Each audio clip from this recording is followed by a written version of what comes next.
Hello' friend, আজি এইটো টুকুৰ ভৰ্তি হয়নে নহয় বিলাহী দি চাওঁচোন, আহক আপোনালোকে চাওক। এইটো ৰঙা ৰঙা টমেটো, তাৰপিছত এইফালে গোটেই পকি ৰঙা হৈ আছে।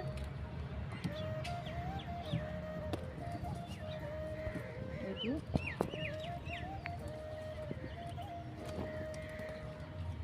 এইটো কৰিটো পকি হৈ নহয় আজি বহুত পকি আছে।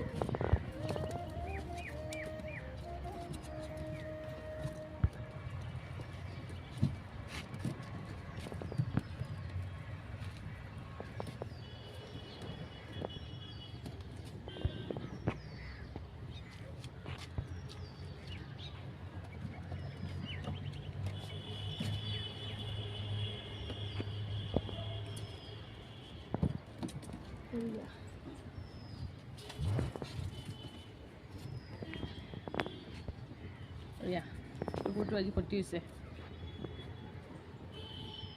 1 কেজিমান হ'ব আজি।